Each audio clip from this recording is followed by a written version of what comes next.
Déjà notre quatrième et dernière entrevue dans le cadre de la journée familiale d'alphabétisation avec Tania Indigué. Allô, Tania? Allô, Antoine? Hey, c'est déjà la dernière fois qu'on se parle. Wouh! C'est vrai! Donc, tu es venu nous présenter deux personnes encore, comme d'habitude? Oh my gosh, oui, c'est ça. Well, pour commencer, je suis venue ici à CFAI pour promouvoir et célébrer la journée de l'alphabétisation familiale qui est le 27 janvier. Alors, la Bibliothèque publique d'Edmundston, en collaboration avec 4 élèves de 6e année de l'École Notre-Dame et CFAI, on propose 4 entrevues, ça c'est notre quatrième, avec des personnes de notre communauté qui font la promotion de la littératie.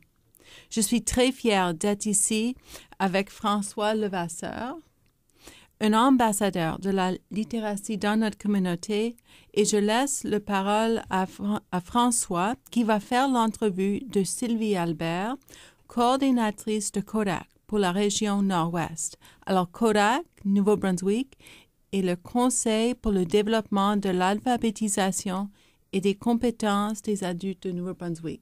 Bonjour Sylvie. Je sais que vous êtes un membre de l'équipe du Conseil de développement de l'alphabétisme et des compétences des adultes du Nouveau-Brunswick, autrement dit Kodak NB. Est-ce que tu voudrais nous expliquer c'est quoi la mission de Kodak NB? Kodak NB, c'est un organisme à but non lucratif qui travaille pour améliorer l'alphabétisme et les compétences des adultes francophones de la province.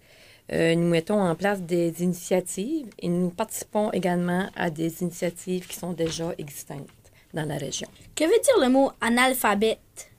Analphabète, ça veut dire une personne qui ne sait pas lire et écrire. Mais il y a très peu de gens, heureusement, qui sont analphabètes, mais nous parlons plutôt de personnes qui sont faiblement alphabétisées, qui peuvent lire et écrire, mais qui ont de la difficulté à comprendre ce qu'elles lisent et écrivent. Pour avoir un niveau fonctionnel, sur une échelle de 5 à 10, nous devrons être à peu près 3 niveaux. Tu m'as vraiment appris quelque chose parce que je ne savais même pas c'était quoi un alphabète. Quel pourcentage des adultes francophones du Nouveau-Brunswick sont analphabètes? Actuellement, il y a plus de 60% des adultes francophones qui sont en dessous de 3. Mais la majorité savent lire et écrire, mais pas suffisamment pour pouvoir comprendre une prescription médicale, une consigne de sécurité ou encore un document reçu par le gouvernement. Pourquoi pensez-vous qu'il y a des adultes qui ne savent pas lire? Parce qu'il y a des gens pour eux qui ne voyaient pas la nécessité vraiment de lire et écrire, parce que leur génération, comme les grands-parents, gagnaient leur vie sans savoir lire et écrire. Il y a aussi des gens qui n'ont pas bénéficié de soutien pédagogique qui était adapté à leur niveau. Il y a aussi le rejet ou la gêne, puis ensuite, ça peut apporter des décrochages au niveau scolaire. Est-ce qu'il est plus difficile de gagner sa vie sans savoir lire? Oui, c'est plus difficile parce que quand on ne comprend pas toujours ce qu'on lit, aujourd'hui, surtout qu'il y a des courriels, il y a des documents administratifs, il y a les médias sociaux, il y a l'informatique, puis ça peut entraîner aussi des conséquences sur la santé, comme ça apporte un stress. Puis, c'est difficile aussi sur la recherche d'emploi ou des propositions de formation quand la personne a déjà un emploi. Puis, ça fait des personnes aussi qui sont moins sûres d'elles-mêmes et leurs capacités à apprendre sont aussi limitées. Quels sont les services offerts par Kodak pour aider un adulte qui veut apprendre à lire? OK, il y a le programme d'accompagnement pour adultes qui organise des jumelages entre une personne bénévole et une personne apprenante. Le programme aussi est adapté selon les besoins de chaque personne. Puis ce n'est pas seulement pour apprendre à lire, notre programme est aussi pour aider les gens à améliorer d'autres compétences comme en calcul, en informatique ou aussi les compétences génériques.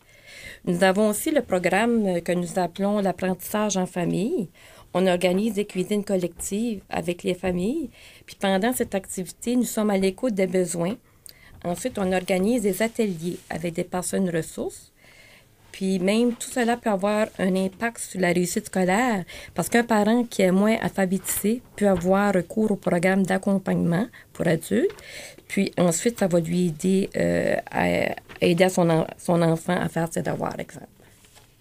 Est-ce que vous pouvez présenter quelques beaux exemples de réussite des adultes qui ont appris à lire grâce au soutien de Kodak?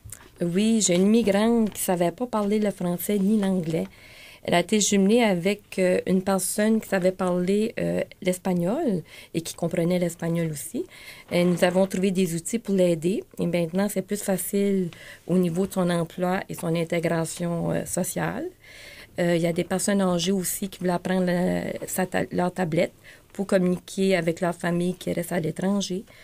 Aussi, j'ai une personne qui est présentement en formation postsecondaire. Elle demande notre aide pour son français. Je l'ai jumelée avec une enseignante qui est à la retraite. Et puis, elle avait besoin aussi en maths financière. Alors là, je l'ai jumelée avec une étudiante de l'Université de Moncton d'Edmundston. Elle a passé ses examens, puis ensuite est acceptée en gestion de bureau. Comment vous contacter? Vous pouvez me contacter à kodaknb.ca ou mon numéro de téléphone est 992-5301. Merci, François. Merci de votre entrevue. Merci.